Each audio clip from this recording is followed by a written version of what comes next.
하나님의 말씀은 사도행전 16장 26절에서 40절까지의 말씀입니다.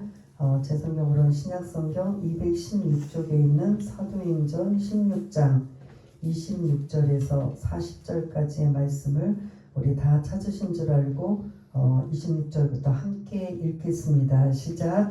이에 갑자기 큰 지진이 나서 옥토가 움직이고 문이 곧 다 열리며 모든 사람의 매인 것이 다 벗어진지라. 간수가 자다가 깨어 옥문들이 열린 것을 보고 죄수들이 도망한 줄을 생각하고 칼을 빼어 자결하려 하거늘 바울이 크게 소리질러 이르되 내 몸을 상하지 말라. 우리가 다 여기 있노라 하니 간수가 등불을 달라고 하며 뛰어들어가 무서워 떨며 바울과 실라 앞에 엎드리고 그들을 데리고 나가 이르되 선생들이여 내가 어떻게 하여야 구원을 받으리까 하거늘 이르되 주 예수를 믿으라. 그리하면 너와 내 집이 구원을 받으리라 하고 주의 말씀을 그 사람과 그 집에 있는 모든 사람에게 전하더라. 그 밤 그 시각에 간수가 그들을 데려다가 그 맞은 자리를 씻어주고 자기와 그 온 가족이 다 세례를 받은 후 그들을 데리고 자기 집으로 올라가서 음식을 차려주고 그와 온 집안이 하나님을 믿음으로 크게 기뻐하니라. 나리샘의 상관들이 부하를 보내어 이 사람들을 놓으라 하니 간수가 그 말대로 바울에게 말하되 상관들이 사람을 보내어 너희를 놓으라 하였으니 이제는 나가서 평안히 가라 하거늘 바울이 이르되 로마 사람인 우리를 죄도 정하지 아니하고 공중 앞에서 때리고 옥에 가두었다가 이제는 가만히 내보내고자 하느냐 아니라 그들이 친히 와서 우리를 데리고 나가야 하리라 한데 부하들이 이 말을 상관들에게 보고하니 그들이 로마 사람이라 하는 말을 듣고 두려워하여 와서 권하여 데리고 나가 그 성에서 떠나기를 청하니 두 사람이 옥에서 나와 누리아의 집에 들어가서 형제들을 만나보고 위로하고 가니라. 아멘. 오늘은 지난주에 이어 후편의 말씀입니다. 주 예수를 믿으라. 너무나 잘 알고 있는 말씀. 왜 이 말씀이 나왔는지, 하나님의 깊은 뜻이 무엇인지 함께 은혜를 나누고자 합니다. 지난주에 여러분들 고난이 임할 때 뭐하라고 했죠? 원망불평, 좌절낙심 아니고 뭐하라고요? 기도하고 찬송하고. 그래서 억울하게 실컷 두드려 맞고 지금 깊은 감옥에 들어가서 발은 그 착고에 묶여 있어서 꼼짝달싹 하지 못하는 이 상황에 이 감옥에 들어있는 바울과 실라의 입장에서는 억울합니다. 그 귀신 들린 정치는 소녀를 귀신을 쫓아내줬다라는 그것 때문에 지금 이렇게 매를 맞고 감옥에 들어와 있는 이러한 상황입니다. 그게 이제 우리가 지난주에 나누었던 고난을 당하는 이러한 모습의 전편이었다면 이제 오늘 후편은 그렇게 고난 중에 기도하고 찬송하였더니 반전이 일어납니다. 하나님의 기적의 역사가 나타나는 것을 볼 수가 있습니다. 여러분들 한 주 동안 고난을 당하고 있을 때 기도하고 찬송하라고 했을 때 여러분들 그 기도와 찬송이 어떤 의미인지 한번 묵상해 보셨나요? 지난주에도 말씀을 드린 것처럼 원망하며 한풀이의 기도와 찬송이었다. 맞을까요? 정답은 우리가 본인한테 물어봐야 되잖아요. 우리가 본인을 만나려면 이제 언제 만날 수 있죠? 예? 언제? 이 바울이 지금 이렇게 한 거잖아요. 그럼 우리가 궁금하잖아요. 우리는 추측하고 이럴 것이다라는 이러한 그런 영적인 그 접근성을 갖지만 진짜 본인들이 했던 그 의도는 본인만 아는 거잖아요. 그럼 우리가 본인에게 물어보려면 언제 가서 이거 물어볼 수 있어요? 천국에 가서. 그래서 여러분들 궁금한 거 많으실 거예요. 도대체 그때 그 고난 속에 막 그냥 시컨 죽을 정도로 매를 맞고 그 감옥에 꼼짝달싹도 못하도록 꽁꽁 묶인 이 상황에 어떻게 무슨 기도를 하고 찬양을 했습니까? 천국에 가서 아마 궁금하시면 물어보세요. 근데 아마 천국에 가시면 그 모든 것들을 물어볼 이유와 필요는 사실 없는데 이 땅에서는 어떻게 기도했고 어떻게 찬양했을까? 라고 한다면 제가 지난주에 말씀처럼 우리 시기라면 어떻게 했을 거예요? 한풀이 기도. 왜 억울하게 주의 일을 하다가 이렇게 됐는데 이렇게 주님이 개입하지 않고 왜 이렇게 내버려 두고 우리는 이렇게 시컨 두드려 맞고 이런 감옥에서 꼼짝달싹 못하도록 이렇게 지금 내버려 두십니까? 솔직히 원망할 수 있을까요? 없을까요? 있는 상황임에도 불구하고 그들은 그렇게 하지 않았다는 거죠. 찬양은 엄밀히 말하면 찬미예요. 찬미는 뭐냐? 하나님 앞에 온전히 경배만 드리는 거예요. 나의 그 슬픔과 애통과 나의 그런 그 한풀이와 같은 찬양이 아니라 그러다 보니까 이렇게 이들이 한밤중에 기도하고 찬양하는 걸 누가 들었다고요? 누가 들었죠? 주변에 이미 들어와 있는 제수들 그리고 간수들 지키고 있는 간수들이 들었단 말입니다. 그러면 여러분들이 억울해서 부르는 기도와 찬양 아니면 온전히 하나님 앞에 올려드리는 기도와 찬양 듣는 사람의 입장에서 전자가 좋을까요? 후자가 좋을까요? 여러분들이 생각하기에도 그러신가요? 근데 만약에 전자의 소리가 들리면 여러분들이 들을 때 어떨 것 같아요? 예? 야, 저 사람들은 엄청 억울한가 보다. 저 사람들은 엄청 우리나라는 이전 옛날부터 뭐가 많은 백성이라고 하죠? 한이 많고 흥이 많다 그래서 한에 대한 노래들이 이렇게 많이 구성이 되는 걸 볼 수가 있는데 그러한 기도와 찬양이 아니라 온전히 하나님 앞에 기도하고 찬양했던 게 하나님 앞에 제 식으로 말하면 영광을 올려드리는 이러한 모습. 그러면 이 바울과 실라는 어떠한 상태였기에 이렇게 할 수 있었을까요?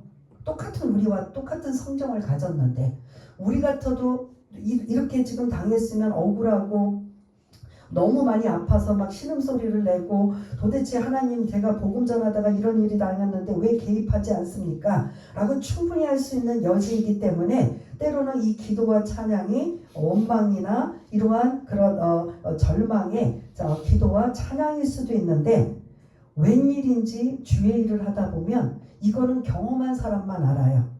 이렇게 혹독한 어려움을 당해도 내 마음이 지옥 같으면 불안해요? 안 불안해요? 불안해요. 근데 이런 상황임에도 불구하고 내 마음이 뭔지 모르게 평안하면 불안해요? 안 불안해요? 안 불안해요. 믿는 구석이 있는 거예요. 왠지 지금 내 앞에 있는 상황은 막 그냥 캄캄절벽이에요. 그런데 두 부류예요. 그런 캄캄절벽인 상황에 막 불안해서 우왕좌왕하고 어쩔 줄 모르는 사람의 유형 아니면 뭐 길도 없는데 뭐 이렇게 상황이 바뀌어지지도 않았는데 태평한 사람. 태평이라는 표현이 조금 이상하지만 평안한 사람. 그러면 이 평안한 사람은 남이 보기에도 어떻게 저럴 수가 있지? 어떻게 저렇게 태어날 수가 있지? 어떻게 저렇게 의연할 수가 있지? 하는 사람이 평안이에요. 아마 이 바울과 실라가 감옥에서 기도하고 찬양할 때 이 모습은 불안했을까요? 평안했을까요?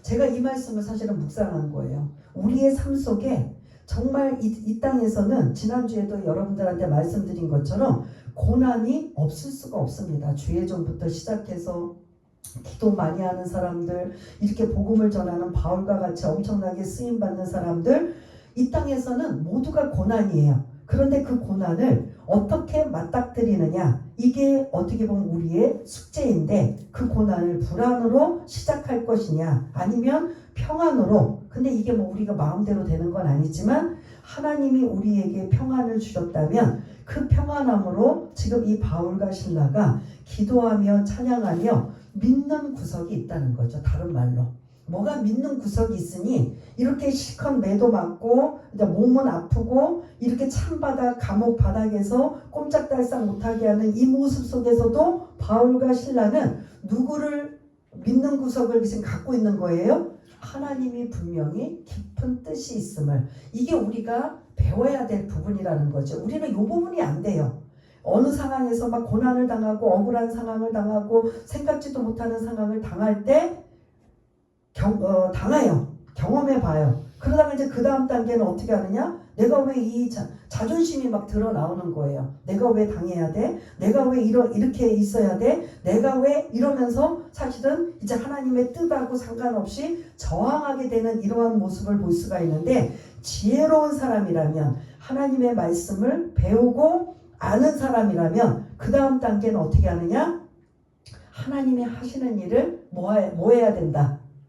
기대하고 기다리셔야 된다는 거죠. 뭐 하면서? 그냥 아무것도 안 하면서? 기도하고 찬양하면서. 이게 저와 여러분들이 이 땅에 살아가는 방법이라는 거죠. 우리가 방법을, 결론을 찾고 우리가 다 해보려고 하는 게 아니라 나머지 몫은 누구에게 맡겨야 돼요? 하나님이 하시게 맡겨야 되는 거예요. 그 대신 우리는 그 기간 동안 너무나 힘드니까 뭐 하고 있어야 돼요? 기도하고 찬양하고. 방법은 다 알려주셨죠? 고난이 있으면 없어야 되겠지만, 있을 때는 그 고난을 내가 해결하려고 하는 게 아니라 그 고난을 통해서 기도하고 찬양하면서 하나님의 뜻을 계속 기다리는 거예요. 기다리며 경배하고 찬양하며 영광 돌리다가 하나님이 하시는 일이, 오늘 26절 이제 26절부터 띄워주시면 이제 드디어 반전이 일어납니다.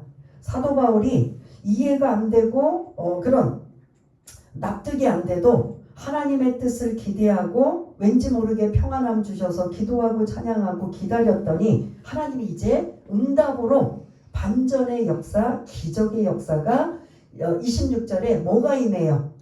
예?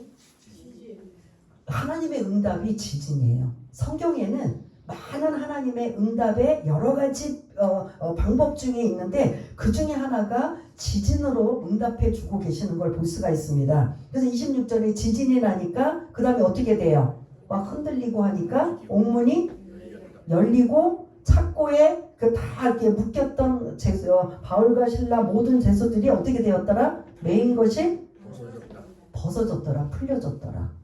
그러니까 막 그냥 감옥, 지난주에 여러분들 사진 보여드린 거 다 돌담 같은 걸로 그 감옥 보여드렸잖아요. 그게 막 지진이 나서 흔들리고 무너지니까 자동적으로 옥문이 열리고 발의 착고가 풀려지는 이러한 역사가 지금 바울과 실라뿐만 아니라 그 안에 갇혀져 있는 죄수들까지 다 풀려진 거예요. 그러면 이 단계가 되면 여러분들 어떻게 할 것 같아요? 죄수들은 36개 정도. 어떻게 우리 생각이 똑같은지 모르겠어요. 근데 지금 이게 대낮에 일어난 일이에요? 한밤중에 일어난 일이에요? 한밤중. 지금처럼 전기시설이 잘 돼서 전등을 다 켜놓고 못 도망가게 이렇게 지키는 상황이 아니라 2000년 전이면 전등이 있었어요? 없었어요? 대부분 호롱불이나 이런 상황이다 보니까 대부분 다 캄캄하고 어두운 상황이란 말이에요. 그 어두운 상황이 막 지진이 일어나서 옥문이 열리고 지금 착고가 풀려진다고 이런 상황을 간수가 보았을 때는 여러분들이 생각하는 것처럼 죄수들은 다 뭐 했을 거라고 생각해요? 안 보이니까 다 도망갔을 거라고 생각하는 거잖아요. 그런데 죄수들도 자기네들이 막 착고에 감옥에 갇혀 있고 착고에 차여 있는 상황, 바울과 실라도 이러한 상황에 다 풀려져 있음에도 불구하고 도망을 갔다 안 갔다? 이 성경에는 안 나와요. 다들 놀라는 거예요. 다들 놀래서 지금 어찌할 줄 모르는 이러한 상황에 있는데, 진짜 놀란 자는 바울과 실라도 놀래지만 그 다음에 27절 이후부터 보면은 누가 등장하느냐? 간수가 놀라는 거죠. 간수는 뭐 하는 사람이에요? 지키는 사람이잖아. 근데 지진이 나서 옥문이 열리고 착고가 다 풀어져서 보이지는 않지만 간수의 생각으로는 죄수들이 다 뭐 있다고 생각하는 거예요. 우리랑 똑같은 생각이에요. 그러니까 간수가 곧바로 27절에 뭐 하려고 생각을 해요 지금? 칼을 빼서 뭐 하려고 해요? 왜요? 왜요? 책임 때문에. 네. 죄수들이 다 도망가면 지진이 났다 어쨌든 책임의 소재를 묻게 되는데, 이때 이 간수는 지난주에 빌립보에 대한 말씀을 나눌 때 이 빌립보는 특별한 지역으로 로마의 태역 장군, 그러니까 로마 군인으로 전쟁에 나가서 싸우다가 나이가 좀 먹거나 아니면 병들었거나 하는 이러한 모든 사람들이 이곳에서 살게 만든 도시가 이 빌립보 지역이에요. 그러면 이 간수는 이 태역 장군의 그 중에 한 사람으로 이 지금 간수의 역할을 하고 있는 사람이기도 하고, 만일 이제 아침이 되어서 죄수들이 다 없어졌다라고 한다면 이 간수는 뭐가 되느냐면 목이 잘라나가는 사형이에요. 그러다 보니까 간수는 미리 판단을 하는 거예요. 이 한밤중에 지진이 일어나고 옥문이 열리고 착고가 풀려서 죄수들은 다 뭐 했을 거라 생각하는 거예요? 도망갔을 거라고 생각하니 나는 이제 날이 새면 나는 죽은 목숨이니 내가 저들에 의해서 고문당하다가 잔인하게 죽임을 당하는 것보다 내가 스스로 죽겠다. 이런 간수가 지금 이런 생각을 지금 하고 있는 거예요. 28절 어떻게 해요? 28절을 좀 이제 띄워주시면 바울이 뭐라고 해요? 간수의 하는 행동을 보고 크게 소리질러 내 몸을 상하게 하지 말라. 우리가 다 여기 있노라. 안 도망갔어. 알려주는 거예요. 간수는 지금 자결하는 의도가 뭐였다고요? 다 도망갔다고 생각하니까. 왜요? 캄캄하고 2000년 전에 감옥이라고 생각하면 거의 캄캄하다고 볼 수 있어요. 그러니 확인이 안 되고 자연적으로 우리 생각처럼 도망갔을 거라는 생각을 하다 보니까 야 내가 되겠다. 어차피 내가 날 새면 죽음을 당할지언데 내가 스스로 죽겠다고 생각한 걸 좀 누가 말리고 있어요? 바울이 말려요. 왜 바울 도망 안 갔을까요? 지금 이방인이고 남의 나라에 억울하게 끌려와서 도망가봤자 이거 잡으러도 안 오거든요. 이미 들어온 죄수들은 죄를 지어서 누가 누군지를 확인할 수 있지만 지금 바울과 실라는 도망가도 찾을 수 있어요? 없어요? 없어요. 도망가도 돼요. 왜 안 도망갔을까요? 이것도 한번 생각을 해보셔야 되는 거예요. 그런데 뭔지 모르게 하여튼 도망은 안 갔어요. 안 가고 지금 누구를 지금 반대로 보살피고 있어요? 간수가 지금 네 몸을 상하게 하지 말라. 자결하지 말라. 우리가 다 여기 있으니 안심해라. 우리 안 도망갔어. 지금 그의 생각을 그대로 읽는 것처럼 28절에 그대로 지금 바울이 이야기하고 있습니다. 그러면서 지금 29절에 간수의 행동을 한번 보세요. 우리 한번 읽어보겠습니다. 시작. 간수가 등불을 달라고 하며 뛰어들어가 무서워 떨며 바울과 실라 앞에 엎드리고. 아멘. 지금 이거는 누가 해야 되는 거예요? 간수가 해야 되는 거예요? 죄수가 해야 되는 거예요? 근데 지금 누가 하고 있어요? 이게 지금 반전이에요. 감옥 안에서 바울과 실라가 뜻도 모르게 매를 맞고 이 감옥에 와서 이해가 안 되는 이 상황 아무리 생각해도 몰라요. 하나님이 미리 바울과 실라에게 알려줬어요? 안 알려줬어요? 야 니네 이제 귀신 쫓는 그 무당을 귀신을 쫓아내면 너 이제 실컷 매 맞고 이제 감옥에 들어갈 거야. 알려주지 않았단 말이에요. 그러다 보니까 바울과 실라는 몰라요. 모르지만 분명히 하나님의 뜻이 있을 것이다라는 걸 기대하고 지금 이 감옥에 있고 도망가지도 않아요. 그런데 오히려 지금 그 앞에 죄수인 바울과 실라 앞에 누가 지금 두려워 떨고 엎드려 있는 거예요. 상황이 어떻게 됐어요? 완전히 바뀌었어요. 그리고 이제 30절 그 간수가 엎드려서 하는 말 뭐라고 하죠? 선생들이여 내가 어떻게 하여야 아멘. 완전 역전됐어요? 안 됐어요? 죄수는 죄가 있어서 어떻게 됐든 억울하든 뭐하든 감옥에 들어와서 죄수와 간수는 하늘과 차이예요. 그리고 거기서 주종이 바뀌었어요? 안 바뀌었어요? 예?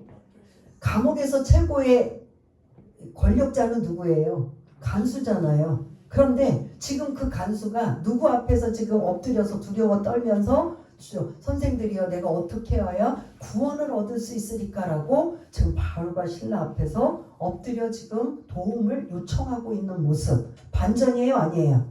예? 25절까지는 억울해서 들어오고 매를 맞고 그 간수가 보기에 다른 제수들이 보기에는 이 바울과 실라가 완전히 죄인이고 그 다음에 그런 간수가 보기에는 하찮은 존재이지만 이 한 절 뒤에 26절에 기적의 사건이 일어난 다음에 27절부터는 완전히 상황이 역전되는 반전되는 이러한 모습이 지금 그 내용들을 쭉 나오고 있는데 기다렸다는 듯이 31절 띄워주시면 바울이 뭐라고 말하죠? 주 예수를 믿으라. 그리하면 너와 내 집이 구원을 얻으리라. 아멘. 이때서 바울과 실라는 알았을까요? 몰랐을까요? 왜 감옥에 들어왔는지. 여러분 지금 제 드리는 말씀이 뭔지 이해가 되시죠? 왜 바울과 실라가 시큰 두드려 맞고 억울하게 감옥에 들어와서 있는 이 상황 이해가 안 돼요. 하나님의 뜻을 아직도 몰라요. 모르니까 기도하고 찬송해요. 그랬더니 하나님이 이제 기적의 역사, 지진을 통해서 이제 응답해 주시면서 누가 구원케 하는 하나님의 뜻이 있었어요. 예?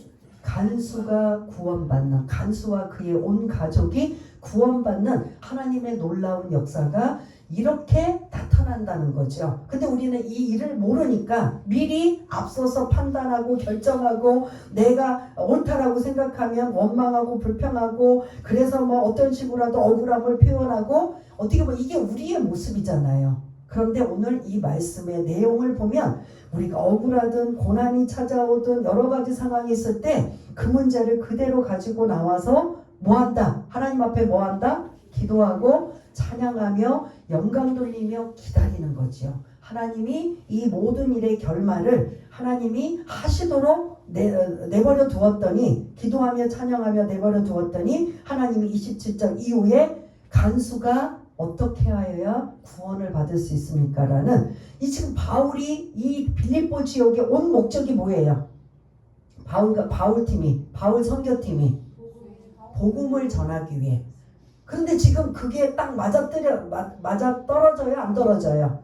그렇죠. 어떻게 하여야 구원을 받을 수 있습니까? 오히려 바울이 나가서 간수에게 예수 믿으시오. 그래야 당신이 구원받습니다. 이렇게 해야 되는데 이제 사건이 완전히 역전이 되고 반전이 되어서 간수가 오히려 도움을 요청하잖아요. 선생들이요. 내가 어떻게 하여 구원을 받을 수 있습니까? 그랬더니 기다렸다는 듯이 여러분들도 기다렸다는 듯이 주 예수를 믿어라. 그리하면 너와 내 집이 구원을 얻으리라는 담대하게 말씀을 전하는 이러한 영적인 권위를 하나님이 세워주고 계시는 걸 볼 수가 있습니다.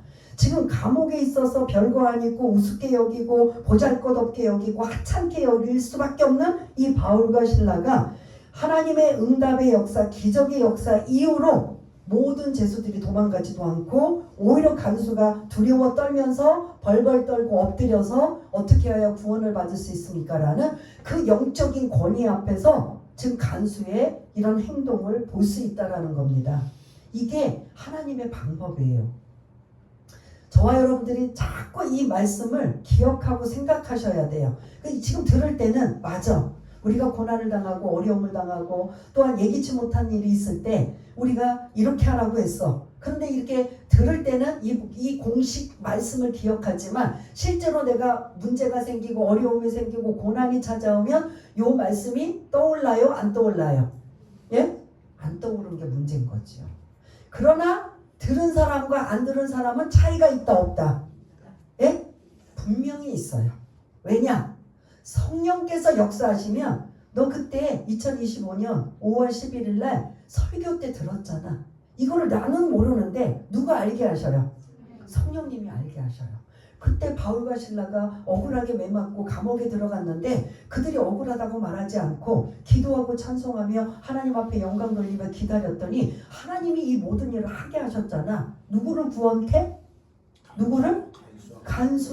간수와 그의 집안을 구원케 하는 하나님의 계획이 있었잖아. 이거를 누가 알려주셔요?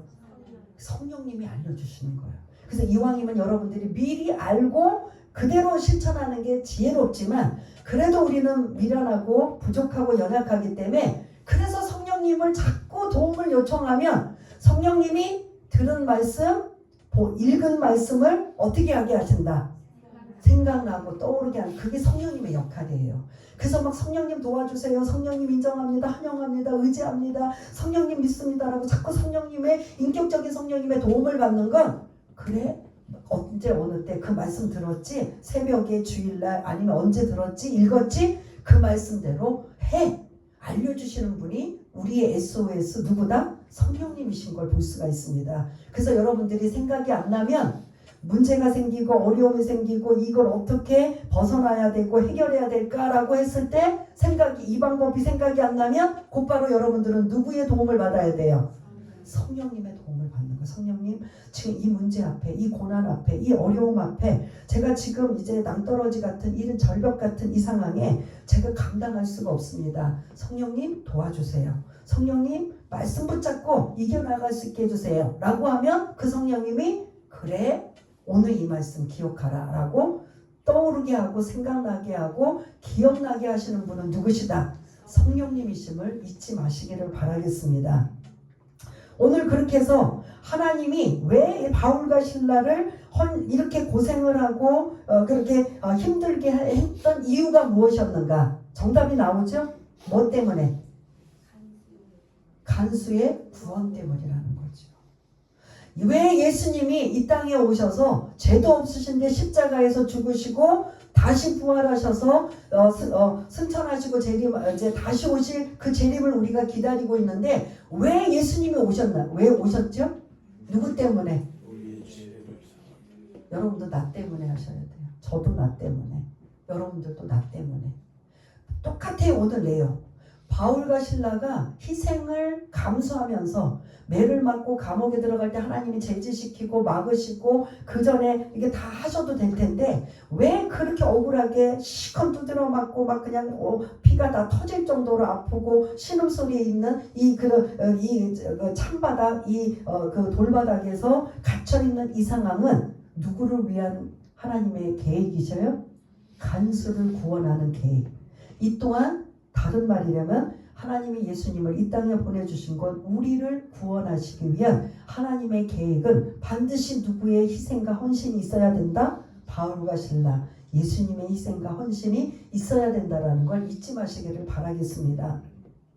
또 하나 34절 뒤로 이제 그리고 32절부터 34절까지의 내용을 보면 이제 그 간수의 온 가족, 간수가 구원을 받고 자기 집에 모시고 가서 가족까지도 구원받고 그 다음에 뭐를까지 33절에 보면 뭐를 또 하고 있어요? 세례를 받게 해요. 이제 완전히 세례 교인이에요. 구원받은 하나님의 자녀가 됐어요. 그래서 그 집안에 온 가족이 음식을 먹고 집안이 하나님을 믿음으로 크게 기뻐하니라라고 34절까지 하나님의 놀라운 역사가 일어나는 하나님이 간수를 구원하시기 위한 하나님의 계획이었다. 이게 어떻게 보면 결론이라고 볼 수가 있어요. 또 하나 반전이 35절부터 40절 이건 이제 간단히 말씀드릴 부분인데 날이 새매 34절 지금 이게 밤중에 새벽까지 막 새벽 날 새기 전에 일어나는 지진 그리고 간수가 구원받는 일 그리고 간수의 집에 그 사이에 또 가서 온 가족이 구원받고 세례를 주고 그런 온 가족이 하나님을 믿음으로 크게 기뻐하는 일 이러한 일들이 지금 이 안에 다 이루어지고 있는 이러한 모습을 볼 수가 있습니다. 이제 34절에 이제 시간적인 의미가 언제로 지금 등장해요? 날이 새매. 그러면 34절까지는 그 시간적인 의미가 언제 이루어졌던 거예요? 한밤중 캄캄할 때 이루어졌던 일이에요. 이제 날이 샜어요. 날이 샜으면 이제 간수는 안 죽어도 되지요. 그러니까 이제 상관들이 아무리 지진이 나고 뭐해도 제수들이 도망가질 않았어요. 35절에 보면 매를 치라고 하고 감옥에 들어가라고 했던 그 관리들이 그 이튿날 뭐라고 하느냐면 바울과 실라를 풀어줘라. 평안히 가게 해라. 근데 그러면 나와야 돼요? 안 나와야 돼요? 안 나와요. 안 나와요. 37절이 이제 그 내용이 지금 다 나와요. 왜 안 나오고 자기네들이 왜 이런 푸대접을 억울한 대접을 받았는지 길지만 37절 이제 지금 말씀드린 걸 기억하면서 한번 읽어보겠습니다. 시작. 바울이 이르되 로마 사람인 우리를 죄도 정하지 아니하고 공중 앞에서 때리고 옥에 가두었다가 이제는 가만히 내보내고자 하느냐? 아니라 그들이 친히 와서 우리를 데리고 나가야 하리라 한대. 아멘. 지금 바울이 누구라고 지금 정체를 밝혀요? 맞아요? 왜 어떻게 맞아요? 로마의 시민권을 가지고 있는 그걸 지금 언급하고 있는 거예요. 우리가 지금 신라도 로마 시민권을 가지고 있어요. 그러니까 우리도 로마 시민권을 가진 자 하니까 지금 관리들이 주변 사람들이 놀래요, 안 놀래요?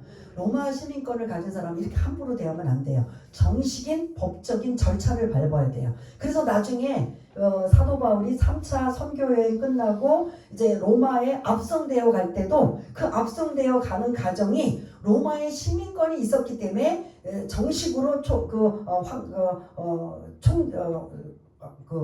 로마 황제 앞에서 재판을 받으려고 가는 거예요. 만일 없었다면 그냥 거기서 옥에 가두든지 죽이든지 그렇게 해도 되는 상황이에요. 근데 지금 계속 사도 바울은 그때는 자기 신분 로마 시민권을 강조해요. 왜냐하면 로마까지 가기 위한 그런 목적이나 뜻이 있기 때문이에요. 무슨 뜻? 그곳에 가면서 계속 거치면서 복음 전하러 가는 거예요. 마지막 로마에서도 복음 전하는 이러한 것에 로마 시민권의 찬스를 쓰고 있는데 여기서도 지금 로마 시민권의 찬스를 지금 쓰고 있으면서 우리가 죄도 정하지 아니하고 공중 앞에서 때리고 옥에 가두고 이제는 가만히 내보내는 거 우리는 허용치 않는다. 갈리 불러와. 우리를 때리고 억울하게 집어넣은 갈리가 와서 정중하게 사과하고 정중하게 우리를 데리고 나가라. 이것도 반전이에요, 아니에요? 그냥 나가라고 했으면 이것만 해도 우리는 그냥 털고 막 나올 텐데 그러지 아니하고 오히려 그 관리들에게 오히려 상황이 바뀌어서 너희들이 와서 우리에게 정중히 잘못했다고 사과하고 우리를 데리고 나가라. 지금 이렇게 반전의 역사가 임하고 있는 걸 볼 수가 있습니다. 그랬더니 38절 이후에 부하들이 놀라는 거죠. 뭐에 놀란 거예요? 이 사람들이 로마의 시민권을 가지고 있는 이러한 자를 우리가 함부로 했다. 그러면 지금 그 벌이 이걸 지금 만일 바울과 신라가 문제를 삼으면 이 사람들이 어려움을 당할까요? 안 당할까요?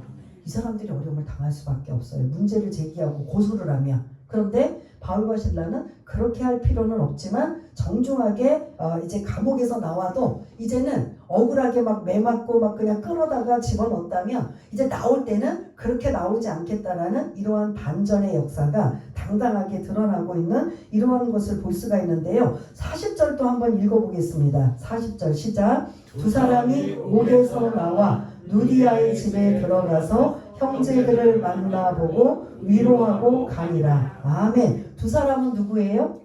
바울과 신라. 원래 선교팀은 몇 명이었어요? 누구죠? 바울과 신라 또 누가?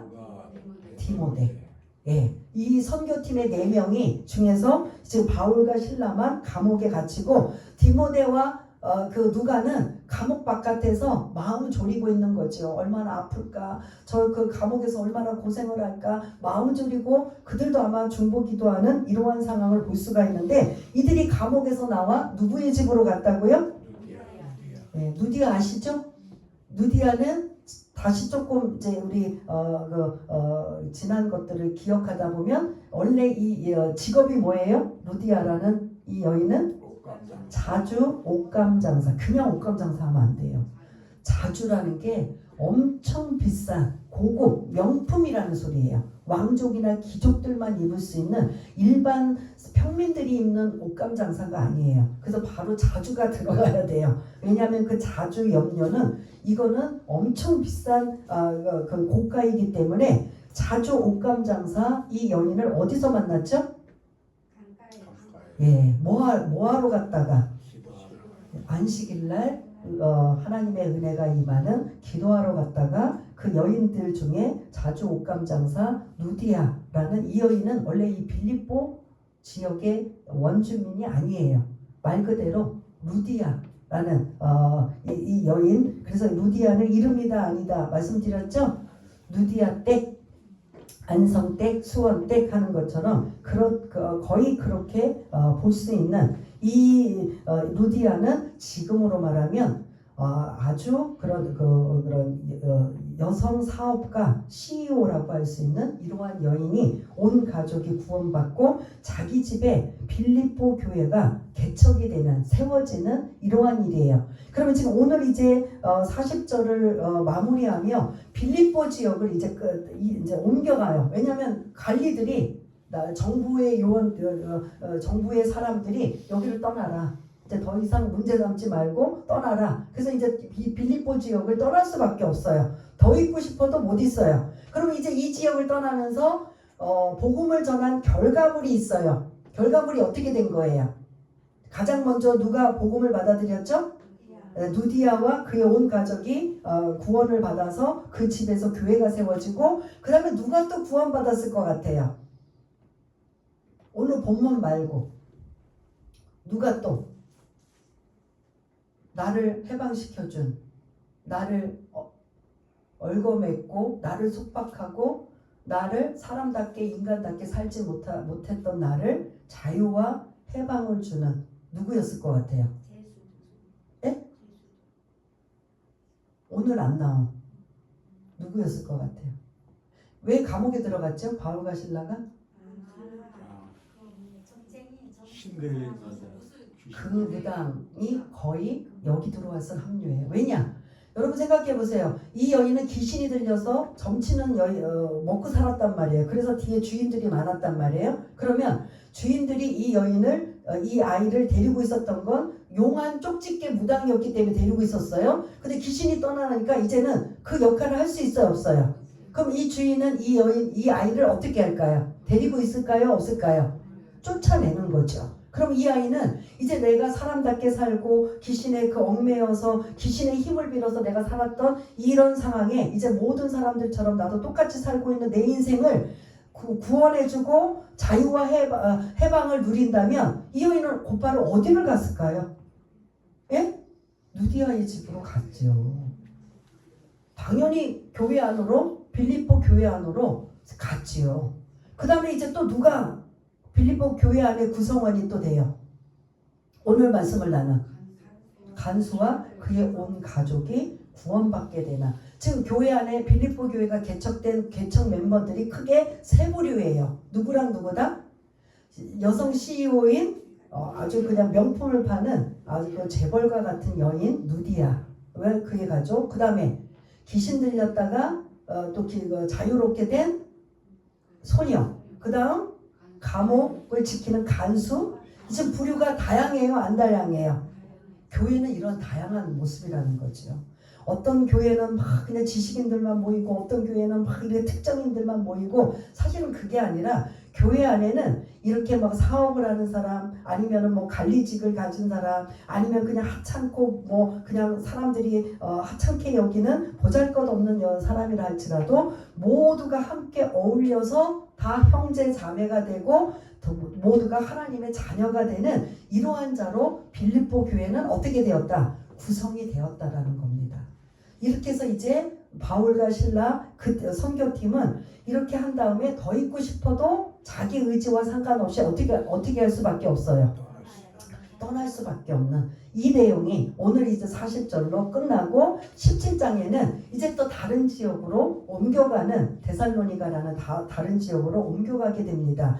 빌립보를 마치면서 여러분들 그 나중에 사도 바울이 빌립보 서신이 있어요. 빌립보 할 때 사도 바울이 항상 이 빌립보 교회는 사도 바울의 머릿속에 골치 아픈 교회, 저기 문제 있는 교회, 아니면 뭐 어떤 교회 이런 것 중에 어떤 기쁨의 교회라고 할 정도예요. 기쁨이라는 단어를 많이 써요. 그냥 사도 바울이 빌립보 교회 하면 기뻐하는 교회. 그래서 기쁨이라는 단어를 많이 쓰고 거기에 이제 문제들을 해결하는 이런 방법들을 알려주는 것을 볼 수가 있는데, 하나님이 우리 교회를 향해 어떤 모습일까? 기쁨의 교회일까? 아니면 저건 매일 그냥 지지고 볶고 싸우는 교회일까? 아니면 그냥 나밖에 모르는 교회일까?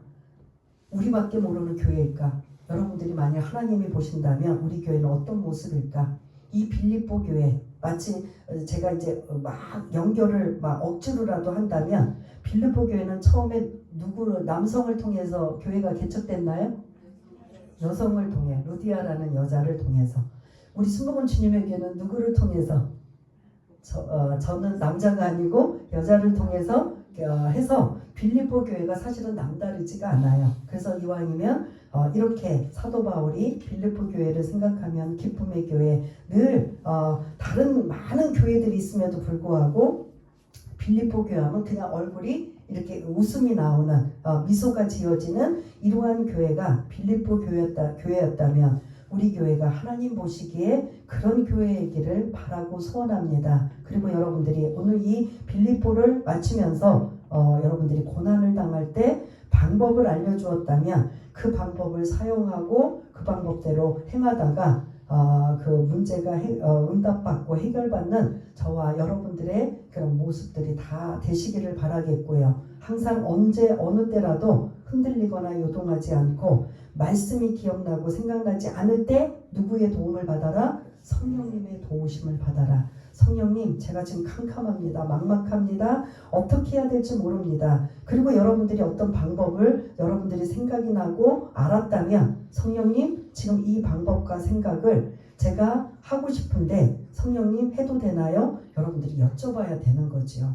여러분들이 여러분들의 일터나 아니면 그 직장이나 사업장이나 여러 가지 학업이나 여러 가지 여러분들의 삶 속에서 성령님 의지하고 가는 거예요. 저 오늘 일하러 가는데 성령님 오늘 하루 이런저런 만나는 사람들 그리고 제가 하는 모든 일들 하나님의 영광을 위해서 살게 해달라고 성령님의 도우심을 받아 나의 부족, 나의 연약함을 조금이라도 덜하고 또 사람들한테 상처받지 않고 상처를 덜 주는 이러한 모든 일을 하기 위한 것이 성화의 과정인데 성화의 과정은 반드시 성령님의 도우심이 필요하다라는 걸 잊지 마시기를 바라겠습니다. 그래서 오늘 이 말씀 고난을 당하는 전편 25절까지의 말씀이었다면 고난 당한 이후에 그 하나님의 기적 반전의 역사가 오늘 27절부터 40절까지 이루어져서 빌립보 교회는 이렇게 세 부류의 구성원으로 형성이 되어 하나님이 기뻐하시는 아름다운 교회로 이루어졌다라는 것들을 기억하시며